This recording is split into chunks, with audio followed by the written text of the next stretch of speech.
next one was, this is very specific to Rasulullah sallallahu alaihi wasallam, his ummah actually.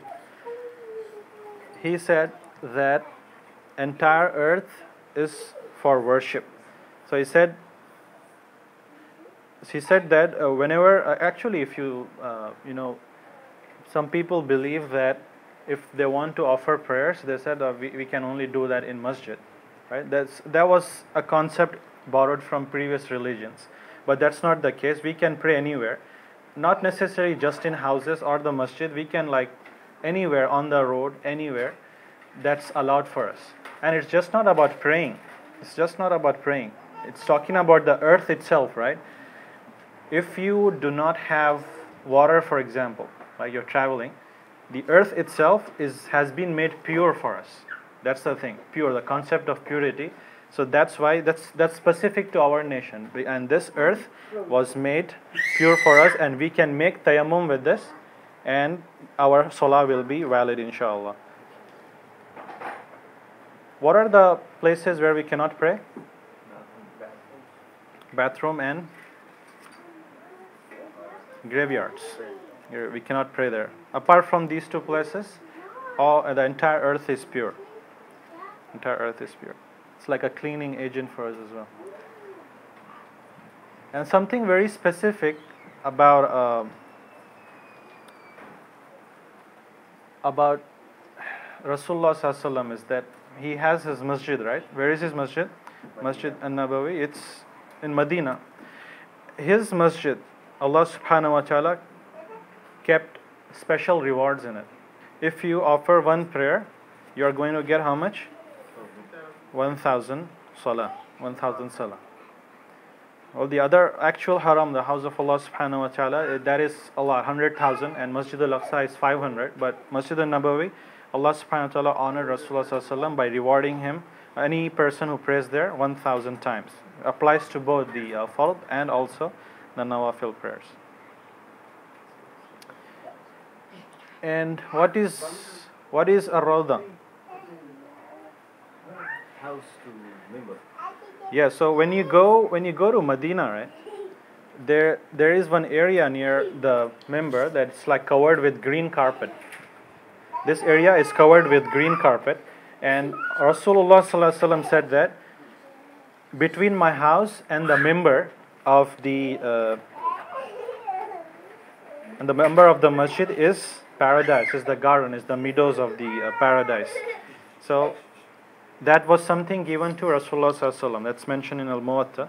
And in fact, this region, this green region that I'm talking about, many people completed like great works in this one. Like, for example, Sahih al-Bukhari, that was compiled in that place, Ar-Rawda, right? And actually, today they extended the Rawda. That's not actual Rawda, because everybody is fighting. They increase the space. So if you want to really pray in Rawda, you have to move a little bit up. It's not the actual Rawda. So the backside is extended one. So which space is that? The front part of the Rawda. They have like a fence around it, right? So you go to the front lines. That will be a Rawda. Move to the front, inshallah.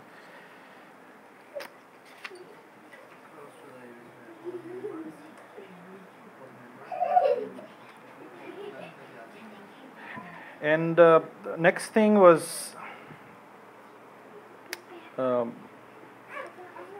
actually people fight to go there, right? So it's very easy to find out. Nobody will miss it. It's very easy. You see the most crowded area, it's either towards the grave of Rasulullah sallallahu alaihi wasallam or near the Rawda. Those are the two most high points. And if you're going in Ramadan, be very, very careful, and you have to choose the right time to go there, because it's very, very rush. Everybody wants to go there, and people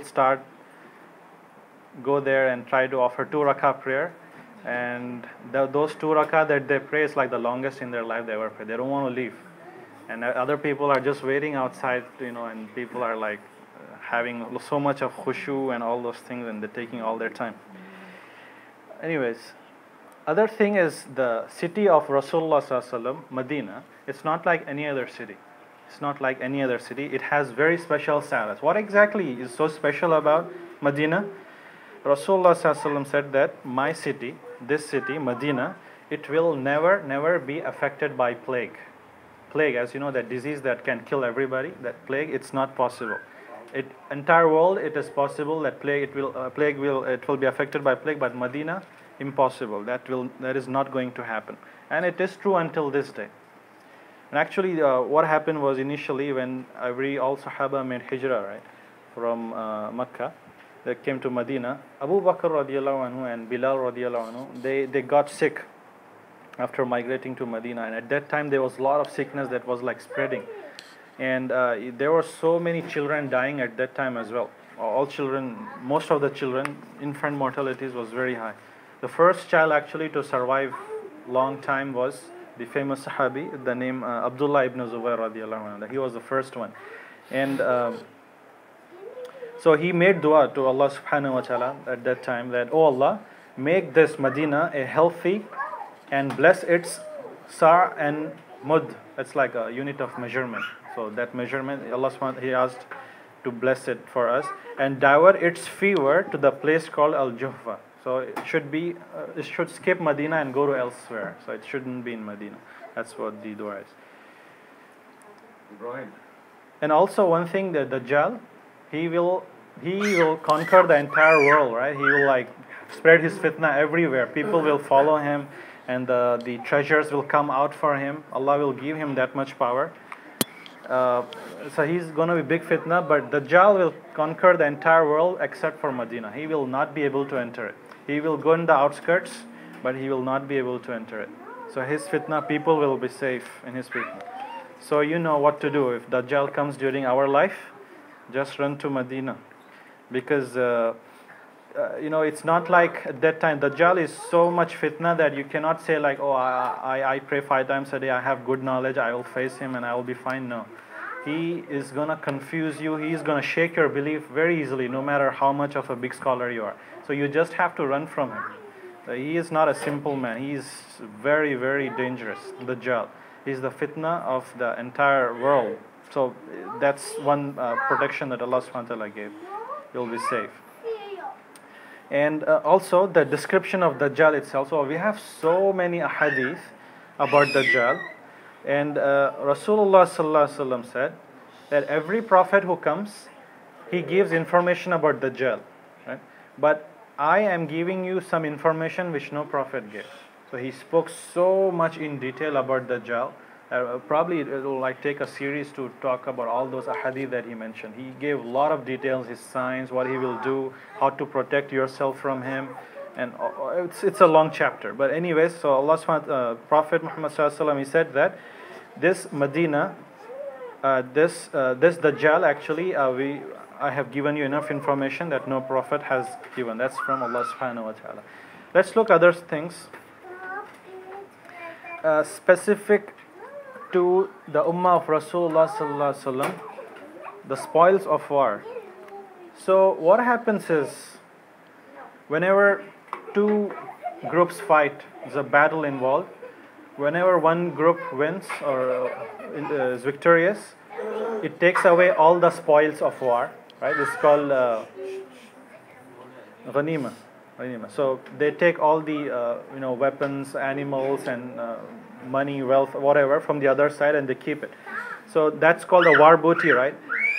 Now what happens is, during the previous nations, when the prophets were involved, and also their ummah was involved, whenever there was such a battle, the Sharia in those times was that the booty, the war booty, was not lawful for them. So they were not supposed to take the war booty. So what would happen was that they would collect all this war booty in one place, and Allah subhanahu wa ta'ala will send like a fire, and it will devour all of that. It will just take it away. So that used to happen for the previous prophets, but Allah subhanahu wa ta'ala, out of His mercy, and He knew our weakness and humility, so Rasulullah sallallahu alaihi wasallam was given this honor that your ummah, they don't have to forsake this war booty, they can keep it.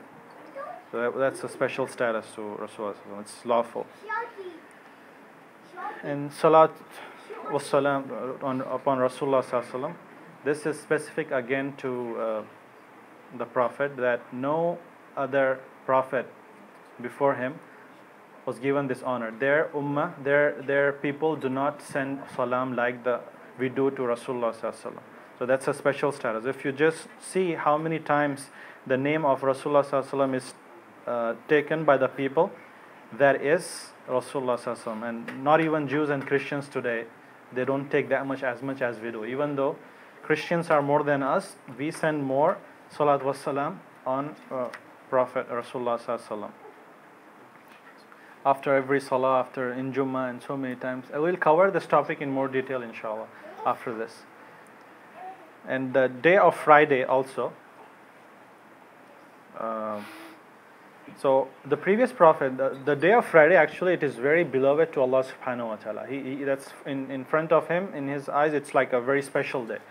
And this day was given to previous prophets as well, like Jews and Christians, but their people actually changed it. They, according to their needs and their prophets or whatever, they saw that Saturday was better. Jews thought that, and Sunday, the Christians thought that it will be better for them, so they changed it. So it's just the Ummah and the Prophet Rasulullah sallallahu alaihi wasallam. This Friday we have kept it, and that's a special honor for the Rasulullah sallallahu alaihi wasallam, that his Ummah has Friday, the special day of Friday that is loved by Allah subhanahu wa ta'ala. And the last thing among the special things of the prophets that we are discussing, that Rasulullah sallallahu alaihi wasallam, he was the prophet who was sent to the jinns as well. Actually, what used to happen was, like jinns live in, like they have been living since long time, like since even before Adam alayhi salam, right? So whenever a prophet comes, the jinns during that time, the good jinns would follow the prophet. So they would see the people, hey, look, all these people are following good beliefs, good ideologies, and they're not worshipping. So they would see the people and they will try to follow whatever their religion is. So that's how it was. But with Rasulullah sallallahu alaihi wasallam, it was special. He was actually sent even to the jinns. So the jinns would actually come to him and ask questions and explain the Sharia, whatever their Sharia was. So that meeting used to take place. And one famous hadith that you know about the jinns is that they asked Rasulullah sallallahu alaihi wasallam about their food, right? What should we eat and how should we eat? So Rasulullah sallallahu alaihi wasallam said, every bone that humans eat, if they say Bismillah on that meat that they eat, that bone that is left over that they throw it, you take that bone and there will automatically be meat on that and you can eat it. So that's like a special thing that Allah subhanahu wa ta'ala gave the risk to them. But if a Muslim or anybody doesn't say Bismillah, then that bone will not benefit the jinn. So that's the risk. And he also said that the dung of the camels, right, the excretion of the camels, that will be the food or the fodder for the jinns, the animals of the jinns. Jinns have animals too. I don't know how they look, but they have their own version of animals, so upon which they ride, or other uses that they do. So for them, the food is the dung of the camels that humans use. So whatever the leftover is there, they will be used by them. So Rasulullah sallallahu alaihi wasallam then came back to the other Muslims and he said that do not use bones and dungs for istinja, for to clean yourself. We use water usually, but it is also allowed to use rocks and other items, that is allowed. But he specifically forbade that do not use bones, because bones is food for the jinns, and also the dung which will be the food for their animals. So those were all about specific to the Prophet. We are comparing prophets. Now let's go to the other aspect